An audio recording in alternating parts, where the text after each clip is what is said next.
Now, the question is, as per budget, it's a question related to budget 2018-19. As per budget 2018-19, the maximum contribution towards the government's receipt comes from where?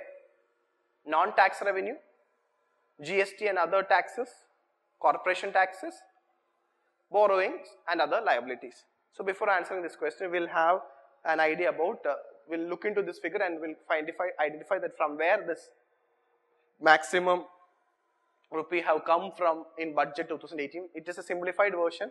It is showing that if from 1 rupee it has shortened into 1 rupee and it's like a percentage. You can see it as a percentage. Okay, 8 paisa. If you add all those things, it will become 100 paisa or 1 rupee, or it is in the form of a pie diagram. So if you look into this figure, the maximum contribution is coming from GST and other taxes, that is 23 paise, and borrowings and other liabilities, it is only 19%. Corporation tax is 19% only. So your answer comes as GST and other taxes. Okay, non-tax revenue, it is only 8 paise. So GST and other taxes will be the maximum receipt for the 2018-19. And if you look into the expenditure part, the maximum expenditure from the budget will goes to state share of taxes and duties from the gross tax revenue. We know that from the gross tax revenue, after giving to state share of taxes and duties, it comes as net tax revenue. Okay, so 24 paise from the total rupee goes to the state share of taxes. Then central sector schemes 10 paise, centrally sponsored scheme 9 paise.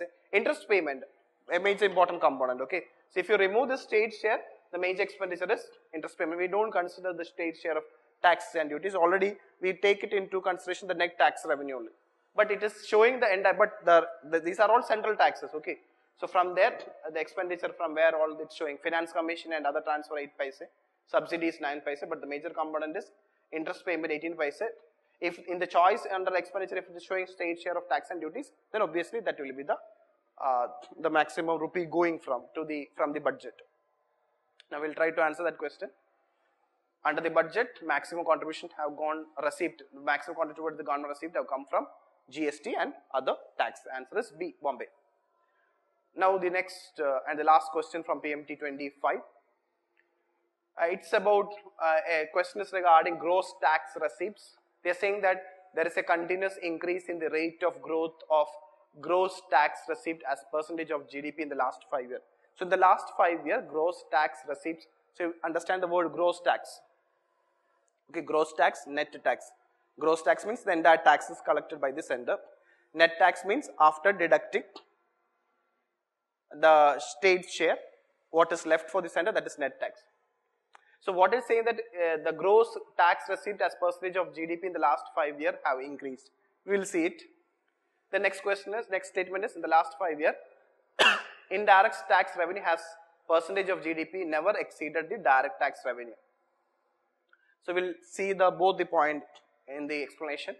If you look into the trends in tax receipts for the almost last few years, or almost 8 to 9 years. If you see the last 5 years, so you take from 2013-14, if you take from 2013-14, gross tax in 2013-14 was 10.1% of GDP. In 14-15, it reduced to 10%. In 15-16, it increased to 10.6. In 16-17, it again increased to 11.3. In 17-18, revised estimate, not budget estimate, it is 11.6.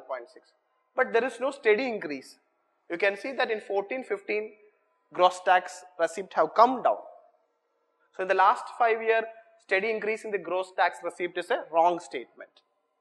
So first statement is wrong. Now regarding the direct tax and indirect tax, if you see that green color is indirect tax, black color is direct tax. Direct tax in 13-14, direct tax was higher. 14-15, direct tax was higher. 15-16, direct tax was higher.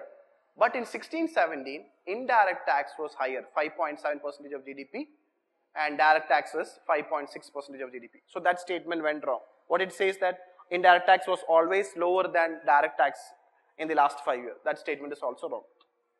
So both statement 1 and statement 2 is wrong. So your answer comes as D, neither 1, no 2. There is no steady increase, and in 2016-17, indirect tax have exceeded direct tax revenue. So that's the reason why both the statement are wrong. So answer is D, neither one, not two. So that's all regarding PMT 25.